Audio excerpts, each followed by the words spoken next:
जय श्री सीताराम। जय जय श्री बालाजी महाराज।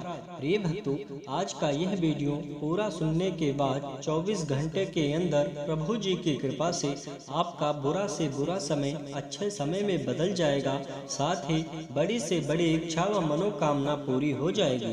प्रिय भक्तों, आज के इस वीडियो के माध्यम से हम आपको जीवन की बड़ी से बड़ी मुसीबत व विपत्ति से दूर रखने वाले, शत्रु भय संकटों का अंत करने वाले प्रभु श्री हनुमान जी महाराज का एक सिद्ध व चमत्कारी मंत्र के बारे में बताने जा रहा हूँ, जिस महामंत्र को जपना तो दूर, अगर सच्चे मन से प्रभु जी का ध्यान करके पूरा सुन भी लिया तो स्वयं बजरंग बली जी की अद्भुत कृपा प्राप्त होती है, जिससे भक्तों के जीवन की बड़ी से बड़ी मुसीबत, दुख दर्द, रोग भय संकट व अंधकार हमेशा के लिए समाप्त हो जाता है और कार्यों में आने वाली सभी विघ्न बाधा दूर हो जाती है और बड़े से बड़ा दुर्भाग्य भी प्रभु जी की कृपा से सौभाग्य में बदल जाता है। प्रिय भक्तों, श्री बजरंग बली जी का यह सिद्ध व चमत्कारी मंत्र उन सभी भक्तों के लिए है जो लोग हमेशा दुखी व निराश रहते हैं, जिसके जीवन में विभिन्न प्रकार की परेशानियां प्रतिदिन बढ़ती जा रही है। उन सभी भक्तों से निवेदन करेंगे कि सुबह उठकर स्नान आदि करके प्रभु श्री हनुमान जी महाराज के सम्मुख बैठकर संपूर्ण हनुमान चालीसा का पाठ करें। शीघ्र ही आपको लाभ होगा और आपके जीवन के समस्त प्रकार के भय संकट व अंधकार समाप्त हो जाएंगे और आपकी बड़ी से बड़ी इच्छा पूरी होगी। आपका कठिन से भी कठिन कार्य व बहुत दिनों से रुका हुआ कार्य बहुत ही आसानी से व तरक्की के साथ सिद्ध हो जाएगा। प्रिय भक्तों, यदि आप प्रभु श्री हनुमान जी महाराज पर विश्वास करते हैं तो आज से ही किसी एक मंत्र अथवा चौपाई का निरंतर जप करना व सुनना प्रारंभ करें। कुछ ही समय में प्रभु जी की कृपा से आपके जीवन में कुछ चमत्कार जरूर होगा और आपका सभी भय संकट समाप्त होगा और आपके घर में सुख समृद्धि व संपन्नता बढ़ने लगेगी। प्रिय भक्तों, आइए बिना देर किए प्रभु श्री हनुमान जी महाराज का यह सिद्ध व चमत्कारी मंत्र सुने। इससे पहले यदि आप चाहते हैं प्रभु श्री हनुमान जी महाराज की कृपा सदा सदा के लिए बनी रहे तो चैनल को सब्सक्राइब करके कमेंट में जय श्री राम जय बालाजी महाराज लिखकर अपनी हाजिरी जरूर लगा दें। प्यारे भक्तों, यह महाशक्तिशाली व सिद्ध मंत्र है, पूरा सुनने का प्रयास करें। ये मंत्र है: ओम नमो हनुमते रुद्रावताराय देवदानवर्षि मुनिवरदाय रामदूताय स्वाहा। ओम नमो हनुमते रुद्रावताराय देवदानवर्षि मुनिवरदाय रामदूताय स्वाहा। ओम नमो हनुमते रुद्रावताराय देवदानवर्षि मुनिवरदाय रामदूताय स्वाहा। ओम नमो हनुमते रुद्रावताराय देवदानवर्षि मुनिवरदाय रामदूताय स्वाहा। ओम नमो हनुमते रुद्रावताराय देवदानवर्षि मुनिवरदाय रामदूताय स्वाहा। ओम नमो हनुमते रुद्रावताराय देवदान मुनिवरदाय रामदूताय स्वाहा। ओम नमो हनुमते रुद्रावताराय देवदानवर्षि मुनिवरदाय रामदूताय स्वाहा। ओम नमो हनुमते रुद्रावताराय देवदानवर्षि मुनिवरदाय रामदूताय स्वाहा। ओम नमो हनुमते रुद्रावताराय देवदानवर्षि मुनिवरदाय रामदूताय स्वाहा। ओम नमो हनुमते रुद्रावताराय देवदानवर्षि मुनिवरदाय रामदूताय स्वाहा। ओम नमो हनुमते रुद्रावताराय देवदानवर्षि मुनिवरदाय रामदूताय स्वाहा। ओम नमो हनुमते रुद्रावताराय देवदानवर्षि मुनिवरदाय रामदूताय स्वाहा। ओम नमो हनुमते रुद्रावताराय देवदानवर्षि मुनिवरदाय रामदूताय स्वाहा। ओम नमो हनुमते रुद्रावताराय देवदानवर्षि मुनिवरदाय रामदूताय स्वाहा। ॐ नमो हनुमते रुद्रावताराय देवदानवर्षिमुनिवरदाय रामदूताय स्वाहा। ॐ नमो हनुमते रुद्रावताराय देवदानवर्षिमुनिवरदाय रामदूताय स्वाहा। ॐ नमो हनुमते रुद्रावताराय देवदानवर्षिमुनिवरदाय रामदूताय स्वाहा। ॐ नमो हनुमते रुद्रावताराय देवदानवर्षिमुनिवरदाय रामदूताय स्वाहा। ॐ नमो हनुमते रुद्रावताराय देवदानवर्षिमुनिवरदाय रामदूताय स्वाहा। ॐ नमो हनुमते रुद्रावताराय देवदानवर्षिमुनिवरदाय रामदूताय स्वाहा। ॐ नमो हनुमते रुद्रावताराय देवदानवर्षिमुनिवरदाय रामदूताय स्वाहा। ॐ नमो हनुमते रुद्रावताराय देवदानवर्षिमुनिवरदाय रामदूताय स्वाहा। ॐ नमो हनुमते रुद्रावताराय देवदानवर्षिमुनिवरदाय रामदूताय स्वाहा। ॐ नमो हनुमते रुद्रावताराय देवदानवर्षिमुनिवरदाय रामदूताय स्वाहा। ॐ नमो हनुमते रुद्रावताराय देवदानवर्षिमुनिवरदाय रामदूताय स्वाहा। ॐ नमो हनुमते रुद्रावताराय देवदानवर्षिमुनिवरदाय रामदूताय स्वाहा। ॐ नमो हनुमते रुद्रावताराय देवदानवर्षिमुनिवरदाय रामदूताय स्वाहा। ॐ नमो हनुमते रुद्रावताराय देवदानवर्षिमुनिवरदाय रामदूताय स्वाहा। ॐ नमो हनुमते रुद्रावताराय देवदानवर्षिमुनिवरदाय रामदूताय स्वाहा। ॐ नमो हनुमते रुद्रावताराय देवदानवर्षिमुनिवरदाय रामदूताय स्वाहा। ॐ नमो हनुमते रुद्रावताराय देवदानवर्षिमुनिवरदाय रामदूताय स्वाहा। ॐ नमो हनुमते रुद्रावताराय देवदानवर्षिमुनिवरदाय रामदूताय स्वाहा। ॐ नमो हनुमते रुद्रावताराय देवदानवर्षिमुनिवरदाय रामदूताय स्वाहा। ॐ नमो हनुमते रुद्रावताराय देवदानवर्षिमुनिवरदाय रामदूताय स्वाहा। ॐ नमो हनुमते रुद्रावताराय देवदानवर्षिमुनिवरदाय रामदूताय स्वाहा।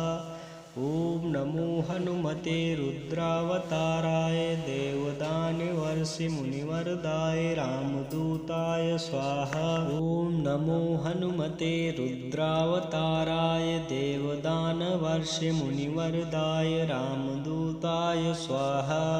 ॐ नमो हनुमते रुद्रावताराय देवदानवर्षिमुनिवरदाय रामदूताय स्वाहा। ॐ नमो हनुमते रुद्रावताराय देवदानवर्षिमुनिवरदाय रामदूताय स्वाहा। ॐ नमो हनुमते रुद्रावताराय देवदानवर्षिमुनिवरदाय रामदूताय स्वाहा। ॐ नमो हनुमते रुद्रावताराय देवदानवर्षिमुनिवरदाय रामदूताय स्वाहा। ॐ नमो हनुमते रुद्रावताराय देवदानवर्षिमुनिवरदाय रामदूताय स्वाहा। ॐ नमो हनुमते रुद्रावताराय देवदानवर्षिमुनिवरदाय रामदूताय स्वाहा। ॐ नमो हनुमते रुद्रावताराय देवदानवर्षिमुनिवरदाय रामदूताय स्वाहा। ॐ नमो हनुमते रुद्रावताराय देवदानवर्षिमुनिवरदाय रामदूताय स्वाहा। ॐ नमो हनुमते रुद्रावताराय देवदानवर्षिमुनिवरदाय रामदूताय स्वाहा। ॐ नमो हनुमते रुद्रावताराय देवदानवर्षिमुनिवरदाय रामदूताय स्वाहा। ॐ नमो हनुमते रुद्रावताराय देवदानवर्षिमुनिवरदाय रामदूताय स्वाहा। ॐ नमो हनुमते रुद्रावताराय देवदानवर्षिमुनिवरदाय रामदूताय स्वाहा। ॐ नमो हनुमते रुद्रावताराय देवदानवर्षिमुनिवरदाय रामदूताय स्वाहा। ॐ नमो हनुमते रुद्रावताराय देवदानवर्षिमुनिवरदाय रामदूताय स्वाहा। ॐ नमो हनुमते रुद्रावताराय देवदानवर्षिमुनिवरदाय रामदूताय स्वाहा। ॐ नमो हनुमते रुद्रावताराय देवदानवर्षिमुनिवरदाय रामदूताय स्वाहा। ॐ नमो हनुमते रुद्रावताराय देवदानवर्षिमुनिवरदाय रामदूताय स्वाहा। ॐ नमो हनुमते रुद्रावताराय देवदानवर्षिमुनिवरदाय रामदूताय स्वाहा। ॐ नमो हनुमते रुद्रावताराय देवदानवर्षिमुनिवरदाय रामदूताय स्वाहा। ॐ नमो हनुमते रुद्रावताराय देवदानवर्षिमुनिवरदाय रामदूताय स्वाहा। ॐ नमो हनुमते रुद्रावताराय देवदानवर्षिमुनिवरदाय रामदूताय स्वाहा। ॐ नमो हनुमते रुद्रावताराय देवदानवर्षिमुनिवरदाय रामदूताय स्वाहा।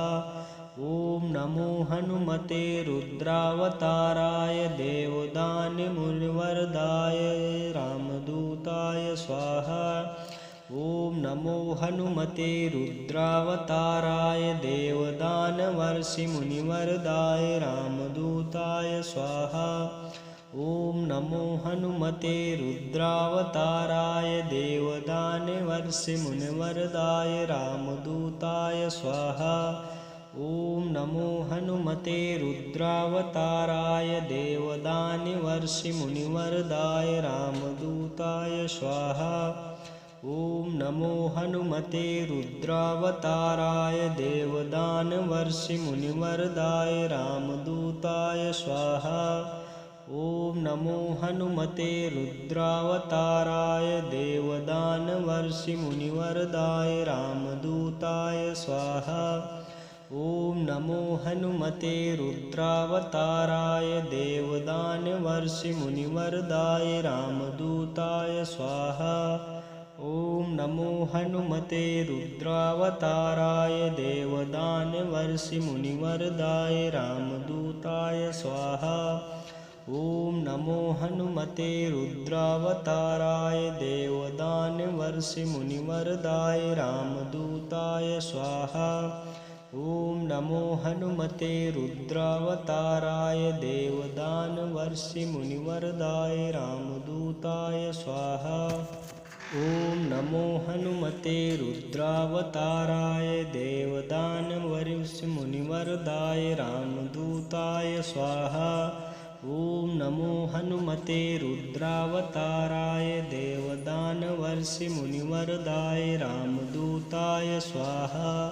ॐ नमो हनुमते रुद्रावताराय देवदानवर्षिमुनिवरदाय रामदूताय स्वाहा। ॐ नमो हनुमते रुद्रावताराय देवदानवर्षिमुनिवरदाय रामदूताय स्वाहा। ॐ नमो हनुमते रुद्रावताराय देवदानवर्षिमुनिवरदाय रामदूताय स्वाहा। ॐ नमो हनुमते रुद्रावताराय देवदानवर्षिमुनिवरदाय रामदूताय स्वाहा। ॐ नमो हनुमते रुद्रावताराय देवदानवर्षिमुनिवरदाय रामदूताय स्वाहा। ॐ नमो हनुमते रुद्रावताराय देवदानवर्षिमुनिवरदाय रामदूताय स्वाहा। ॐ नमो हनुमते रुद्रावताराय देवदानमुनिवरदाय रामदूताय स्वाहा। ॐ नमो हनुमते रुद्रावताराय देवदानवर्षिमुनिवरदाय रामदूताय स्वाहा। ॐ नमो हनुमते रुद्रावताराय देवदानवर्षिमुनिवरदाय रामदूताय स्वाहा। ॐ नमो हनुमते रुद्रावताराय देवदानवर्षिमुनिवरदाय रामदूताय स्वाहा। ॐ नमो हनुमते रुद्रावताराय देवदानवर्षिमुनिवरदाय रामदूताय स्वाहा। ॐ नमो हनुमते रुद्रावताराय देवदानवर्षिमुनिवरदाय रामदूताय स्वाहा। ॐ नमो हनुमते रुद्रावताराय देवदानवर्षिमुनिवरदाय रामदूताय स्वाहा। ॐ नमो हनुमते रुद्रावताराय देवदानवर्षिमुनिवरदाय रामदूताय स्वाहा। ॐ नमो हनुमते रुद्रावताराय देवदानवर्षिमुनिवरदाय रामदूताय स्वाहा। ॐ नमो हनुमते रुद्रावताराय देवदानवर्षिमुनिवरदाय रामदूताय स्वाहा। ॐ नमो हनुमते रुद्रावताराय देवदानवर्षिमुनिवरदाय रामदूताय स्वाहा। ॐ नमो हनुमते रुद्रावताराय देवदानवर्षिमुनिवरदाय रामदूताय स्वाहा। ॐ नमो हनुमते रुद्रावताराय देवदानवर्षिमुनिवरदाय रामदूताय स्वाहा। ॐ नमो हनुमते रुद्रावताराय देवदानवर्षिमुनिवरदाय रामदूताय स्वाहा। ॐ नमो हनुमते रुद्रावताराय देवदानवर्षिमुनिवरदाय रामदूताय स्वाहा। ॐ नमो हनुमते रुद्रावताराय देवदानवर्षिमुनिवरदाय रामदूताय स्वाहा। ॐ नमो हनुमते रुद्रावताराय देवदानवर्षिमुनिवरदाय रामदूताय स्वाहा। ॐ नमो हनुमते रुद्रावताराय देवदानवर्षिमुनिवरदाय रामदूताय स्वाहा। ॐ नमो हनुमते रुद्रावताराय देवदानमुनिवरदाय रामदूताय स्वाहा। ॐ नमो हनुमते रुद्रावताराय देवदानवर्षिमुनिवरदाय रामदूताय स्वाहा। ॐ नमो हनुमते रुद्रावताराय देवदानवर्षिमुनिवरदाय रामदूताय स्वाहा। ॐ नमो हनुमते रुद्रावताराय देवदानवर्षिमुनिवरदाय रामदूताय स्वाहा। ॐ नमो हनुमते रुद्रावताराय देवदानवर्षिमुनिवरदाय रामदूताय स्वाहा। ॐ नमो हनुमते रुद्रावताराय देवदानवर्षिमुनिवरदाय रामदूताय स्वाहा। ॐ नमो हनुमते रुद्रावताराय देवदानवर्षिमुनिवरदाय रामदूताय स्वाहा। ॐ नमो हनुमते रुद्रावताराय देवदानवर्षिमुनिवरदाय रामदूताय स्वाहा। ॐ नमो हनुमते रुद्रावताराय देवदानवर्षिमुनिवरदाय रामदूताय स्वाहा। ॐ नमो हनुमते रुद्रावताराय देवदानवर्षिमुनिवरदाय रामदूताय स्वाहा। ॐ नमो हनुमते रुद्रावताराय देवदानवर्षिमुनिवरदाय रामदूताय स्वाहा। ॐ नमो हनुमते रुद्रावताराय देवदानवर्षिमुनिवरदाय रामदूताय स्वाहा। ॐ नमो हनुमते रुद्रावताराय देवदानवर्षिमुनिवरदाय रामदूताय स्वाहा। ॐ नमो हनुमते रुद्रावताराय देवदानवर्षिमुनिवरदाय रामदूताय स्वाहा। ॐ नमो हनुमते रुद्रावताराय देवदानवर्षिमुनिवरदाय रामदूताय स्वाहा। ॐ नमो हनुमते रुद्रावताराय देवदानवर्षिमुनिवरदाय रामदूताय स्वाहा। ॐ नमो हनुमते रुद्रावताराय देवदानवर्षिमुनिवरदाय रामदूताय स्वाहा। ॐ नमो हनुमते रुद्रावताराय देवदानवर्षिमुनिवरदाय रामदूताय स्वाहा। ॐ नमो हनुमते रुद्रावताराय देवदानवर्षिमुनिवरदाय रामदूताय स्वाहा। ॐ नमो हनुमते रुद्रावताराय देवदानवर्षिमुनिवरदाय रामदूताय स्वाहा। ॐ नमो हनुमते रुद्रावताराय देवदानवर्षिमुनिवरदाय रामदूताय स्वाहा। ॐ नमो हनुमते रुद्रावताराय देवदानवर्षिमुनिवरदाय रामदूताय स्वाहा। ॐ नमो हनुमते रुद्रावताराय देवदानवर्षिमुनिवरदाय रामदूताय स्वाहा। ॐ नमो हनुमते रुद्रावताराय देवदानवर्षिमुनिवरदाय रामदूताय स्वाहा। ॐ नमो हनुमते रुद्रावताराय देवदानवर्षिमुनिवरदाय रामदूताय स्वाहा। ॐ नमो हनुमते रुद्रावताराय देवदानवर्षिमुनिवरदाय रामदूताय स्वाहा। ॐ नमो हनुमते रुद्रावताराय देवदानवर्षिमुनिवरदाय रामदूताय स्वाहा। ॐ नमो हनुमते रुद्रावताराय देवदानवर्षिमुनिवरदाय रामदूताय स्वाहा। ॐ नमो हनुमते रुद्रावताराय देवदानवर्षिमुनिवरदाय रामदूताय स्वाहा। ॐ नमो हनुमते रुद्रावताराय देवदानवर्षिमुनिवरदाय रामदूताय स्वाहा। ॐ नमो हनुमते रुद्रावताराय देवदानवर्षिमुनिवरदाय रामदूताय स्वाहा। ॐ नमो हनुमते रुद्रावताराय देवदानवर्षिमुनिवरदाय रामदूताय स्वाहा।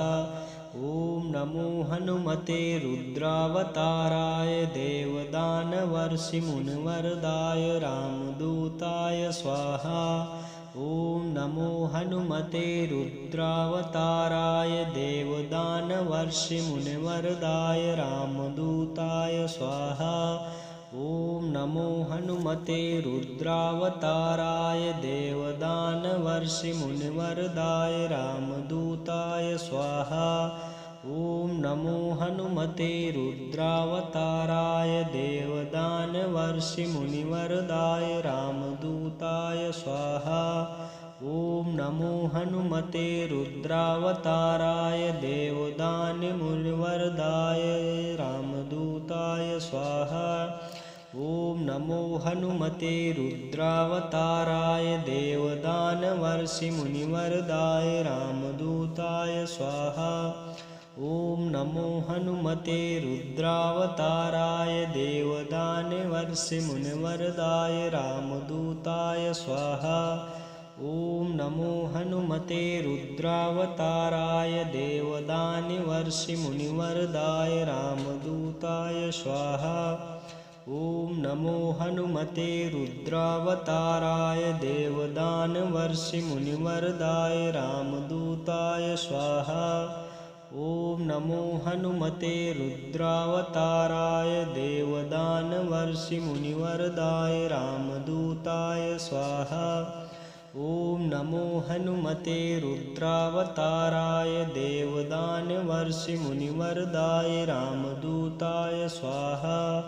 ॐ नमो हनुमते रुद्रावताराय देवदानवर्षिमुनिवरदाय रामदूताय स्वाहा। ॐ नमो हनुमते रुद्रावताराय देवदानवर्षिमुनिवरदाय रामदूताय स्वाहा। ॐ नमो हनुमते रुद्रावताराय देवदानवर्षिमुनिवरदाय रामदूताय स्वाहा। ॐ नमो हनुमते रुद्रावताराय देवदानवर्षिमुनिवरदाय रामदूताय स्वाहा। ॐ नमो हनुमते रुद्रावताराय देवदानवर्षिमुनिवरदाय रामदूताय स्वाहा। ॐ नमो हनुमते रुद्रावताराय देवदानवर्षिमुनिवरदाय रामदूताय स्वाहा। ॐ नमो हनुमते रुद्रावताराय देवदानवर्षिमुनिवरदाय रामदूताय स्वाहा। ॐ नमो हनुमते रुद्रावताराय देवदानवर्षिमुनिवरदाय रामदूताय स्वाहा। ॐ नमो हनुमते रुद्रावताराय देवदानवर्षिमुनिवरदाय रामदूताय स्वाहा। ॐ नमो हनुमते रुद्रावताराय देवदानवर्षिमुनिवरदाय रामदूताय स्वाहा। ॐ नमो हनुमते रुद्रावताराय देवदानवर्षिमुनिवरदाय रामदूताय स्वाहा। ॐ नमो हनुमते रुद्रावताराय देवदानवर्षिमुनिवरदाय रामदूताय स्वाहा।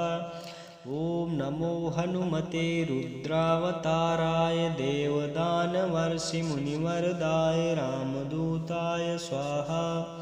ॐ नमो हनुमते रुद्रावताराय देवदानवर्षिमुनिवरदाय रामदूताय स्वाहा। ॐ नमो हनुमते रुद्रावताराय देवदानवर्षिमुनिवरदाय रामदूताय स्वाहा। ॐ नमो हनुमते रुद्रावताराय देवदानवर्षिमुनिवरदाय रामदूताय स्वाहा।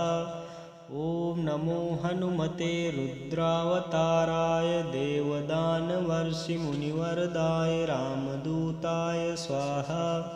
ॐ नमो हनुमते रुद्रावताराय देवदानवर्षिमुनिवरदाय रामदूताय स्वाहा।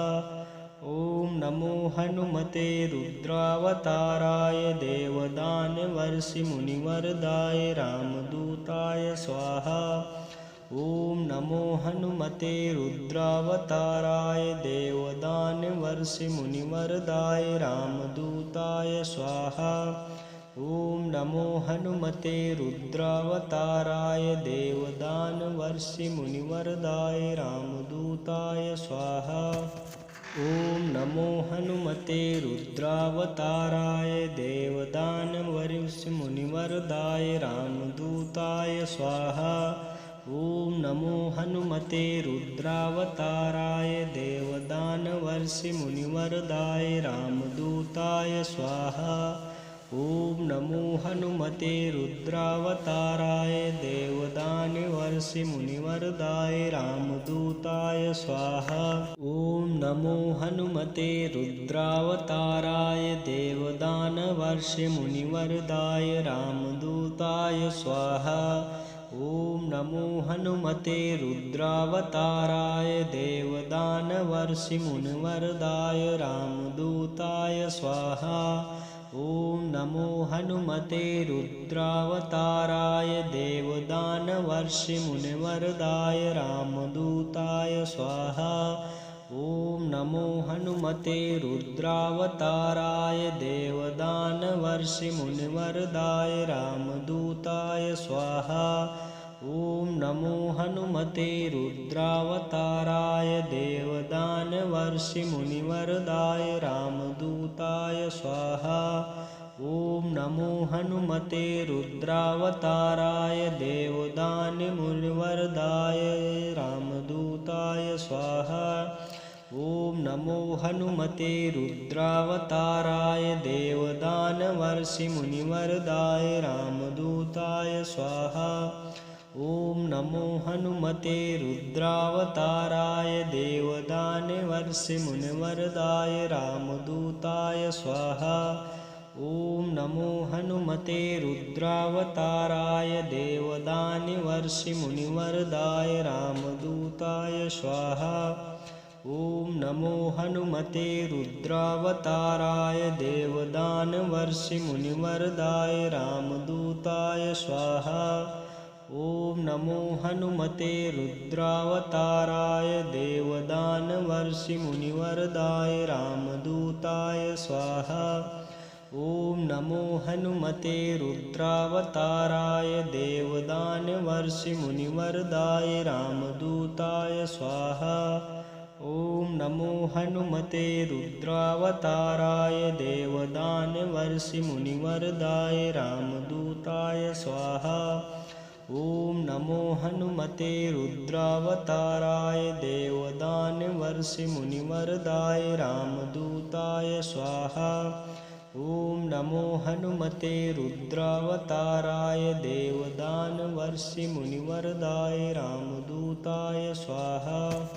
ॐ नमो हनुमते रुद्रावताराय देवदानवर्षिमुनिवरदाय रामदूताय स्वाहा। ॐ नमो हनुमते रुद्रावताराय देवदानवर्षिमुनिवरदाय रामदूताय स्वाहा। ॐ नमो हनुमते रुद्रावताराय देवदानवर्षिमुनिवरदाय रामदूताय स्वाहा। ॐ नमो हनुमते रुद्रावताराय देवदानवर्षिमुनिवरदाय रामदूताय स्वाहा।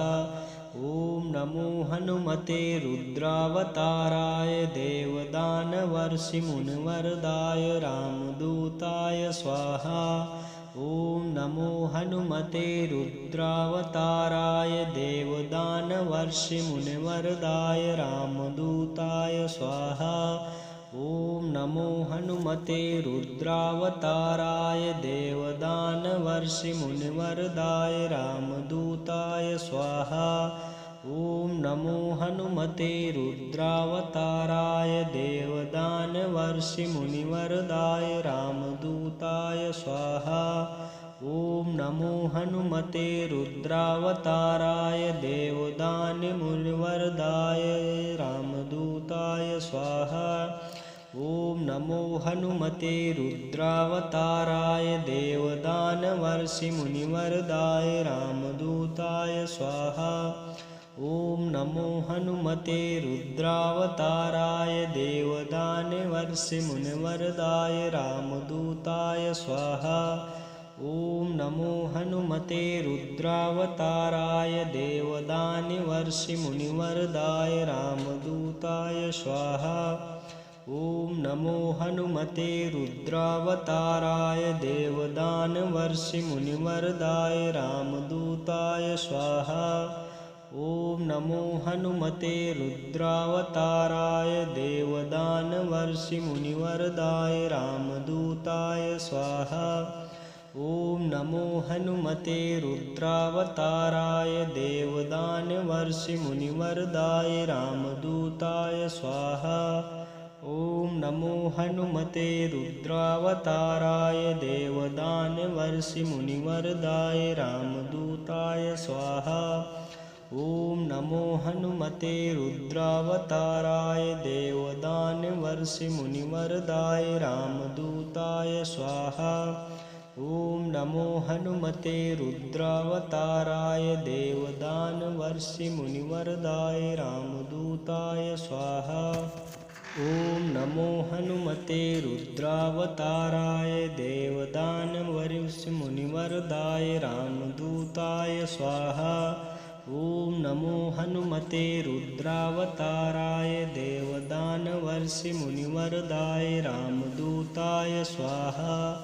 ॐ नमो हनुमते रुद्रावताराय देवदानवर्षिमुनिवरदाय रामदूताय स्वाहा। ॐ नमो हनुमते रुद्रावताराय देवदानवर्षिमुनिवरदाय रामदूताय स्वाहा। ॐ नमो हनुमते रुद्रावताराय देवदानवर्षिमुनिवरदाय रामदूताय स्वाहा। ॐ नमो हनुमते रुद्रावताराय देवदानवर्षिमुनिवरदाय रामदूताय स्वाहा। ॐ नमो हनुमते रुद्रावताराय देवदानवर्षिमुनिवरदाय रामदूताय स्वाहा।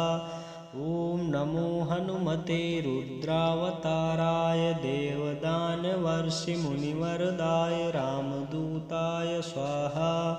ॐ नमो हनुमते रुद्रावताराय देवदानवर्षिमुनिवरदाय रामदूताय स्वाहा।